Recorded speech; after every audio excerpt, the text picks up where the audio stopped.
Ito, medyo mas malaki ito compared dito sa color pink. And, ayan, mas marami kang mailalagay dito. Stainless din siya. And,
binili ko to sa Lazada, parang 50 pesos per kilo siya.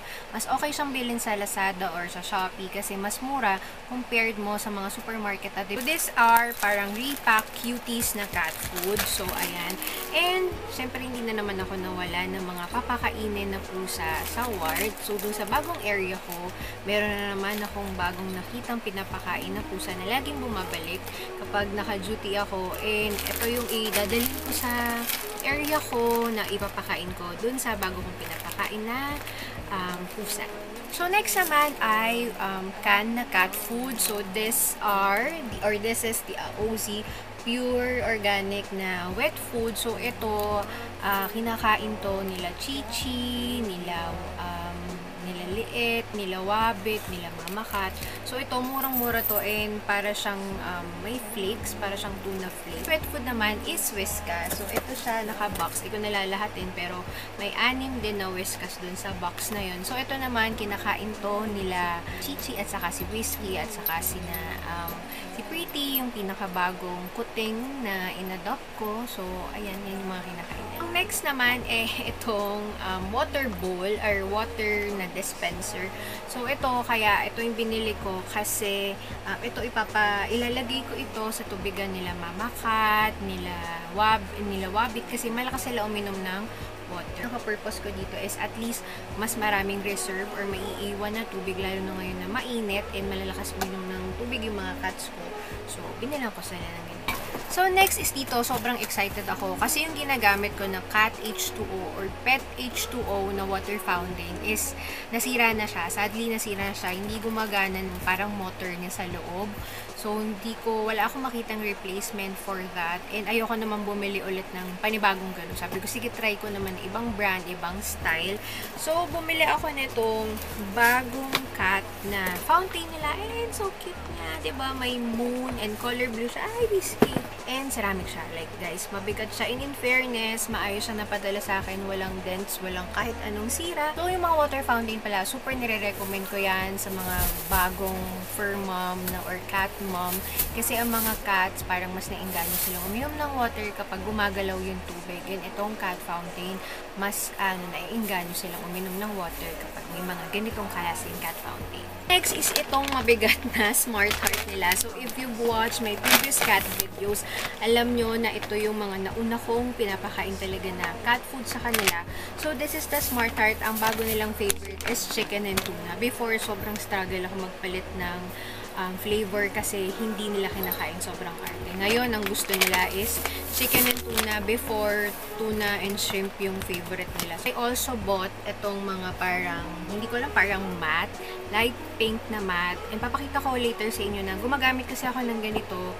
Parang inilalagay ko siya sa ilalim ng mga litter box nila. So, bumili lang ako ng 4 kasi hindi ko naman kailangan ng madami. So, this is parang salmon flavor. This is 20 kilogram. And nabili ko siya for sale lang din for 3,000 pesos.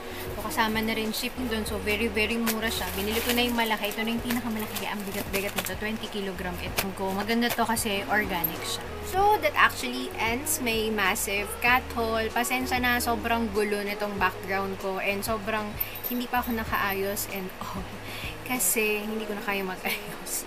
Sobrang hirap mag-unboxing. Ang dami ko pang in-unbox kanina. I-recommend ko sa inyo mga pwede nyong bilhin if you have cat or first time kayo magkaroon ng cats. Ayan, medyo nag-upgrade ako sa ibang mga bowls ko, sa mga ibang items na binili ko for them. And ayan, kung mayroon kayong marirecommend pang ibang items or cat food or mga recommendations for my cats or for other cat moms, please let me know in the comment box below. Sana this video, nag-enjoy kayo ulit and sobrang na-miss ko yung ganitong video kasi it's all about my cats. And it's been a while nung huli akong gumawa ng cat video or mga cat-related na video. Sana i-watch nyo rin yung mga iba kong mga cat videos and kung mga susunod mga videos ko for my cat, sana panoorin nyo rin. And please don't forget to like and subscribe. Subscribe. Antok na si Whiskey and yun na. See you on the next video. Bye. Bye. Bye.